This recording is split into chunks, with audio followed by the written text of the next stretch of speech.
ओम गं गणपते नमः। ओम गं गणपतये नमः। ओम गं गणपतये नमः। दोस्तों, आज मैं गणेश जी के बारे में उनके स्वरूप के बारे में आप सबको जानकारी दूंगी। गणेश जी जो हैं उनको विघ्नहर्ता, बुद्धि के देवता कहा गया है। उनके शरीर का डील डोल न केवल बेहद अनोखा है, बल्कि वो एक पशु और मनुष्य का मिलता जुलता स्वरूप भी है। इतने अनोखे शरीर होने के बावजूद उनका प्रत्येक अंग और चिन्ह कई आध्यात्मिक रहस्यों और गुणों को बताते हैं। जैसे गणपति जी के पूरे स्वरूप क्या कहता है। गणपति जी का जो बड़ा पेट है, बड़ा पेट सहनशीलता, अनुभव और जीवन की अच्छी बुरी हर बात को पचाने की क्षमता का प्रतीक है। सहन करने की, आत्मसात करने की क्षमता का प्रतिनिधित्व करता है। वह अच्छी और बुरी बातों को पचाकर समझदारी भरा निर्णय लेने की शक्ति को दर्शाता है, जिससे व्यक्ति खुशहाल रहता है।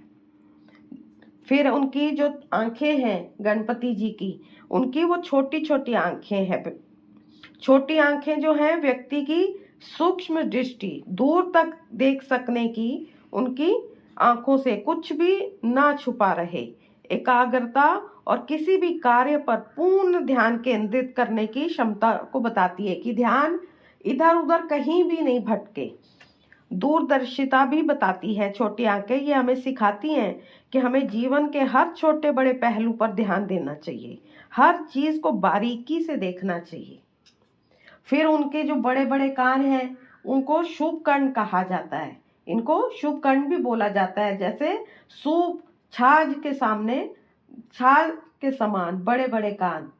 उनके शुभ जैसे लंबे कान अधिक सुनने की क्षमता, ज्ञान को ग्रहण करने और विवेक का भी प्रतीक है, जो बताते हैं कि हमारे में जितनी सुनने की क्षमता होगी उतना हमारा विवेक जागृत होगा। हम दूसरों की बातों को धैर्य से सुनना सीखेंगे, हमें विवेक और ज्ञान मिलेगा, अच्छी समझ मिलेगी।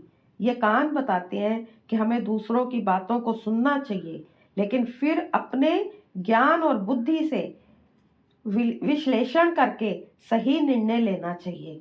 इन सभी प्रतीकों के माध्यम से गणेश जी हमें जीवन के महत्वपूर्ण मूल्यों और दृष्टिकोण के बारे में भी शिक्षित करते हैं।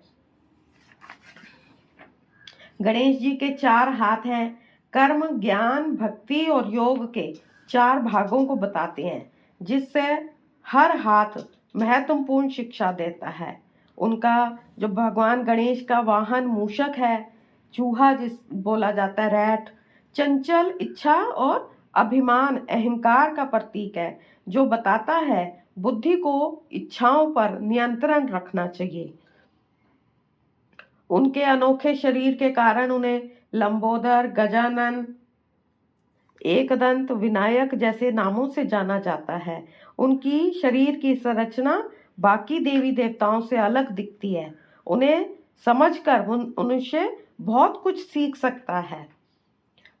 गणपति जी 10 दिनों में धरती पर आते हैं।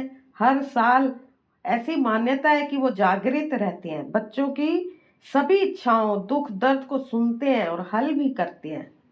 महाराष्ट्र का ये त्योहार सबके लिए मंगलकारी हो। मैं यही गणपति जी के चरणों में प्रार्थना करती हूँ कि विघ्न मन की चिंताओं को सब दूर हो। ऐसी गणेश जी के चरणों में मेरी प्रार्थना है। गणपति जी आप सबके जीवन में शुभता लाएं, विघ्न हरें, यश बुद्धि दें, जीवन में रिद्धि सिद्धि शुभ लाभ दें, मंगल करें। आप सबका जीवन खुशी सुख सफलता से महकता रहे, यही मैं गणपति जी के चरणों में प्रार्थना करती हूँ। ओम गं गणपतये नमः। ओम गं गणपतये नमः। ओम साई राम।